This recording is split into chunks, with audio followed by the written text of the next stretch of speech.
Hi friends, welcome back to Chaitra's kitchen. ಈ ವಿಡಿಯೋದಲ್ಲಿ ತುಂಬ healthy and tasty ragi halwa ನೋಡೋಣ. ತುಂಬ ಸಿಂಪಲ್ಲಾಗಿ ಮನೆಯಲ್ಲೇ ಮಾಡ್ಕೊಳ್ಬೋದಾದ ಒಂದು ಟ್ರೆಡಿಷ್ನಲ್ ಸ್ವೀಟ್ ಅಂತ ಹೇಳ್ಬೋದು. ಚಿಕ್ಕವರಿಂದ ದೊಡ್ಡವ್ರಿಗೂ ಎಲ್ರಿಗೂ ಇಷ್ಟ ಆಗುವ ಒಂದು ಸ್ವೀಟ್ ರೆಸಿಪಿ. ತುಂಬ ಸಾಫ್ಟಾಗಿರುತ್ತೆ, ನೋಡೋದಕ್ಕೆ ಮಾತ್ರ ತುಂಬ ಚೆನ್ನಾಗಿದೆ, ಆ ಟೇಸ್ಟ್ ಕೂಡ ಹಾಗೆ ಇರುತ್ತೆ. ಬನ್ನಿ ಯಾವ ರೀತಿ ಮಾಡೋದು ಅಂತ ನೋಡೋಣ. ಹಾಗಾದರೆ ವಿಡಿಯೋಲಿ ಸ್ಕಿಪ್ ಮಾಡಬೇಡಿ. ಫಸ್ಟ್ ಟೈಮ್ ನನ್ನ ಚಾನಲ್ ನೋಡ್ತಾ ಇದ್ದೀರಾ, ಪ್ಲೀಸ್ ಸಬ್ಸ್ಕ್ರೈಬ್ ಮಾಡ್ಕೊಳ್ಳಿ, ಹಾಗೆ ಬೆಲ್ಲೈಕನನ್ನು ಕ್ಲಿಕ್ ಮಾಡ್ಕೊಳ್ಳಿ, ಆಲ್ ನೋಟಿಫಿಕೇಷನ್ ಆನ್ ಮಾಡಿ. ಇಲ್ಲಿ ನಾನು 1 ಕಪ್ ರಾಗಿ ತೊಗೊಂಡಿದ್ದೀನಿ. ಇದನ್ನು ನೀಟಾಗಿ ಕ್ಲೀನ್ ಮಾಡ್ಕೋಬೇಕು. ನೀರು ಎಲ್ಲಿವರೆಗೂ ಚೆನ್ನಾಗಿ ಬರುತ್ತೋ ಅಲ್ಲಿವರೆಗೂ. ಇದನ್ನು ಎಷ್ಟು ಗಂಟೆ ನೆನೆಸ್ಬೇಕು ಅಂದರೆ ಅಟ್ಲೀಸ್ಟ್ 8 ಅವರ್ಸ್ ಆದರೂ ನೆನೆಸ್ಬೇಕು. ಇಲ್ಲಿ ನಾನು ಓವರ್ ನೈಟ್ ನೆನೆಸಿದ್ದೆ. ಇದನ್ನು ಬೆಳಗ್ಗೆ ಮಾಡ್ತಾಯಿದ್ದೀನಿ. ರಾಗಿ ಎಲ್ಲ ಚೆನ್ನಾಗಿ ನೆಂದಿದೆ. ಇದರಿಂದ ಹಾಲು ತೊಗೋಬೇಕು. ಒಂದು ಮಿಕ್ಸಿ ಜಾರ್ ತೊಗೊಳ್ಳೋಣ. ಅದಕ್ಕೆ ರಾಗಿ ಸೇರಿಸ್ಕೊಂಡು ಒಂದು ಸ್ವಲ್ಪ ನೀರು ಹಾಕ್ಕೊಂಡು ಚೆನ್ನಾಗಿ ಗ್ರೈಂಡ್ ಮಾಡ್ಕೋಬೇಕು. ಈ ರೀತಿ ಡೈರೆಕ್ಟಾಗಿ ಫಿಲ್ಟ್ರು ಮಾಡ್ಕೋಬಾರ್ದು. ರಾಗಿ ಹಾಲ್ಬಾಯಿ ನೋಡೋದಕ್ಕಾಗಲಿ ತಿನ್ನೋದಕ್ಕಾಗಲಿ ಚೆನ್ನಾಗಿರಲ್ಲ. ಜಾಲರದ ಮೇಲೆ ಯಾವುದಾದ್ರೂ ವೈಟ್ ಕಾಟನ್ ಬಟ್ಟೆ ಆಗಲಿ ಇಲ್ಲಾಂದರೆ ನ್ಯಾಪ್ಕಿನ್ ಆಗಲಿ ಹಾಕ್ಕೊಂಡು ಅದ್ರ ಮೇಲೆ ರುಬ್ಬಿರೋ ಮಿಶ್ರಣನೂ ಒಂದು ಸ್ವಲ್ಪ ನೀರು ಸೇರಿಸ್ಕೊಂಡು ಚೆನ್ನಾಗಿ ಹಿಂಡ್ಕೋಬೇಕು. ಈ ರೀತಿ ಆವಾಗ ಪ್ಯೂರ್ ಆಗಿರೋ ರಾಗಿ ಹಾಲು ರೆಡಿ ಆಗುತ್ತೆ. ನೆಕ್ಸ್ಟ್ ಸ್ಟೆಪ್ ಏನು ಅಂದರೆ ರುಬ್ಬಿರೋ ರಾಗಿನ ಮತ್ತೊಂದು ಸಲ ಮಿಕ್ಸಿ ಜಾರಿಗೆ ಹಾಕ್ಕೊಂಡು ನೀರು ಸೇರಿಸ್ಕೊಂಡು ಚೆನ್ನಾಗಿ ಗ್ರೈಂಡ್ ಮಾಡಿಕೊಂಡು ರಾಗಿ ಹಾಲನ್ನ ತೆಗಿಬೇಕಾಗುತ್ತೆ. 2 ಸಲ ಈ ರೀತಿ ಮಾಡಿದರೆ ಸಾಕಾಗುತ್ತೆ. ನೀಟಾಗೆಲ್ಲ ಹಾಲು ತೆಗಿಬೇಕು. ಈ ರೀತಿ ಹಿಂಡ್ಬಿಟ್ಟು 1 ಕಪ್ ರಾಗಿಗೆ 3 ಕಪ್ ಆಗೋವಷ್ಟು ರಾಗಿ ಹಾಲು ರೆಡಿಯಾಗಿದೆ.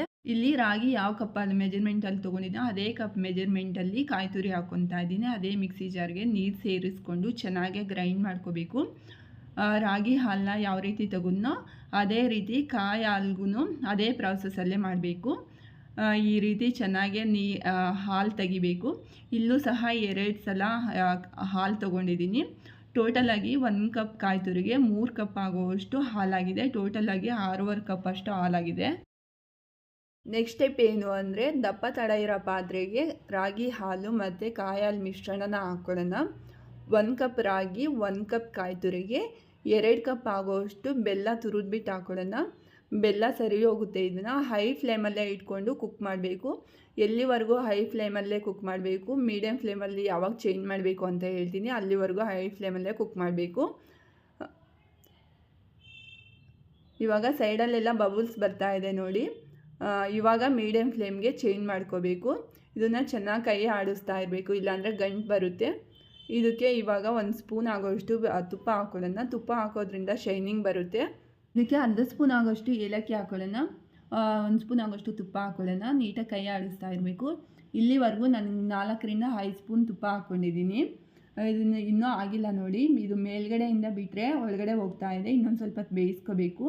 ಎಲ್ಲಿವರೆಗೂ ಬೇಯಿಸ್ಕೋಬೇಕು ಅಂತ ಅಂದರೆ ಲೇಯರ್ಸ್ ಆಗಿ ಫಾರ್ಮ್ ಆಗಬೇಕು ಅಲ್ಲಿವರೆಗೂ. ಇದು ಆಗ್ತಾ ಇದೆ ನೋಡಿ, ಲೇಯರ್ಸ್ ಆಗಿ ಬರ್ತಾ ಇದೆ. ಸೊ ಇದನ್ನು ಆಫ್ ಮಾಡ್ಕೊಳ್ಳೋಣ. ಒಂದು ಪ್ಲೇಟಿಗೆ ತುಪ್ಪ ಗ್ರೀಸ್ ಮಾಡ್ಕೊಳ್ಳೋಣ ಈ ರೀತಿ ಎಲ್ಲ. ಅದಕ್ಕೆ ಇದನ್ನು ಸೇರಿಸ್ಕೊಂಡು ನೀಟಾಗಿ ಒಂದು ಸಲ ಸೆಟ್ ಮಾಡ್ಕೋಬೇಕು. ಈ ರೀತಿ ಪ್ಲೇಟಿಂಗ್ ಅನ್ನಬೇಕು.